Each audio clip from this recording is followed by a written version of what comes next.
The electric field is defined as the force per unit charge. It is frequently represented by lines of force originating on positive charges, ending on negative charges, and pointing in the direction of electrical force on a positive test charge.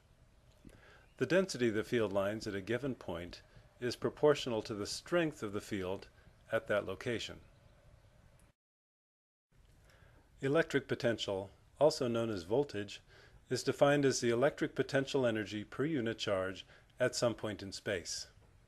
By analogy with the altitude lines of a topographical map, we can imagine lines of constant electric potential encircling some point of high voltage and forming equipotential lines. These equipotential lines are shown in the figure at the lower left as dashed red lines stepping their way down from high potential near the positive charge to low potential near the negative charge. No work is required to propel a charge around one of those red lines.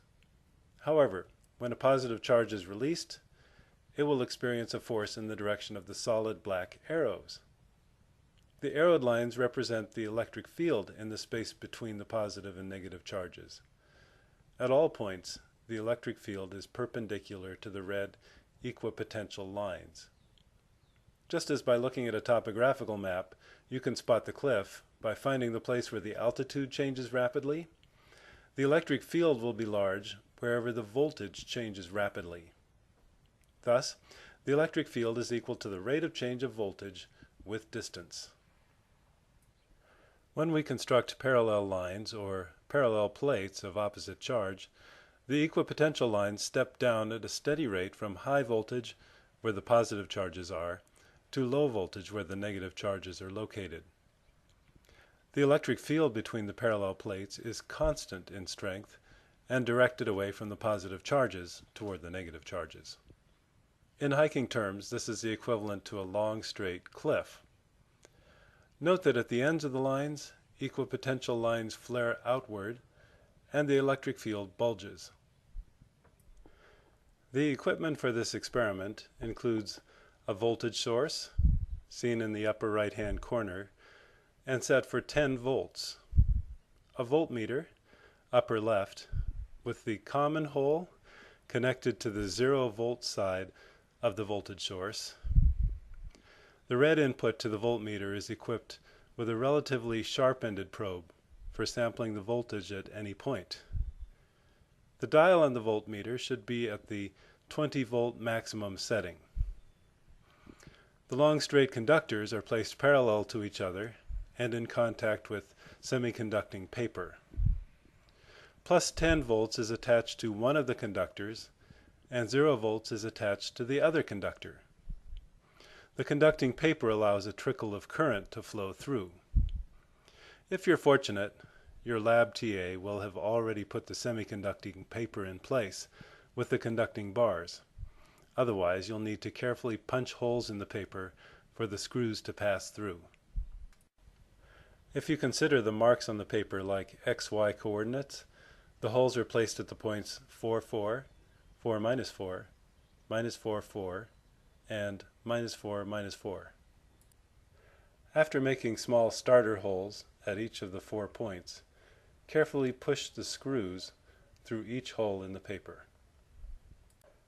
Place the connecting bars in contact with the paper and use the wing nuts to make the contact solid. As you'll see, we neglected to screw one of the nuts tight enough when we were constructing ours, and this led to later problems.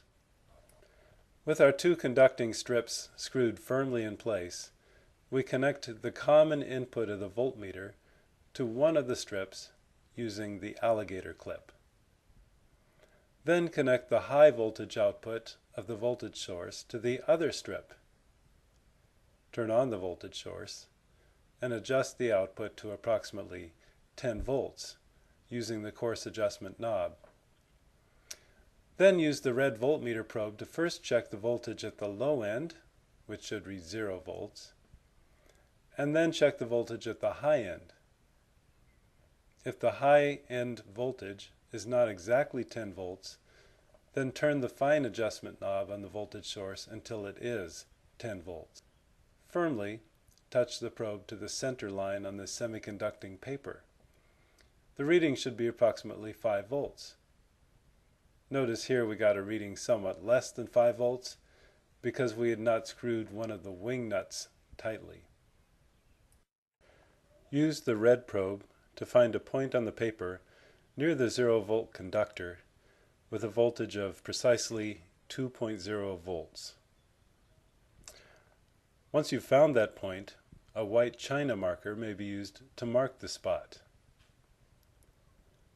Then locate another point nearby where the voltage is also 2.0 volts and mark this spot as well. Continue in this way until a number of points are located. The string of white dots forms an equipotential line and should be connected with a smooth line. You'll notice that our 2-volt equipotential line wandered considerably from the expected course because of our loose wing nut. You will be more careful, I'm sure. Continue in this way, constructing equipotential lines for 3 volts, 4 volts, etc. through 8 volts. Once you have constructed a complete set of equipotential lines, you may use a red marker to sketch the perpendicular electric field lines. Be sure to include arrows to show the line direction. We repeat the experiment with the high and low voltages attached to single points. This is similar to an electric dipole with positive and negative charges nearby. The holes in the paper must be along the x-axis at the points marked x equals plus or minus 8. As before, set the voltage to precisely 10 volts. Now the equipotential lines either wrap around one of the points or curve their way off the paper. Label the various voltage levels. Use the red marker to carefully sketch electric field lines. Remember, they begin at the high voltage point, end at the low voltage point, and are everywhere perpendicular to the equipotential lines. Place arrows indicating the direction of force on a positive test charge. Every good hiker also needs a compass. We'll use a small compass to sketch the magnetic field in the vicinity of an approximately dipole magnet. By definition, magnetic field lines point in the direction that the north point of a compass points. Place the magnet sideways in the elongated hole in the drawing board. Create a similarly shaped hole in a fresh sheet of paper and place it over the magnet. Tape the paper in place. Once you've begun sketching, do not change the orientation of either the magnet or the paper. The magnet orientation needs to remain fixed relative to the Earth's field. Place the small compass near the magnet and use the pencil to place a dot where the red compass arrow, that is the north end, points. Move the south, silvered end of the compass to the previously marked dot and place a new dot at the red end. Continue stepping outward in this fashion until the line of dots either wraps back around to the magnet or leaves the page. Connect the dots with a smooth curve. Begin again with the compass near the magnet in a new location. After completing several of these lines with judicious beginning points, the magnetic field will have been plotted over the entire page. Be sure to include arrows indicating the direction that the north end of the compass is pointing.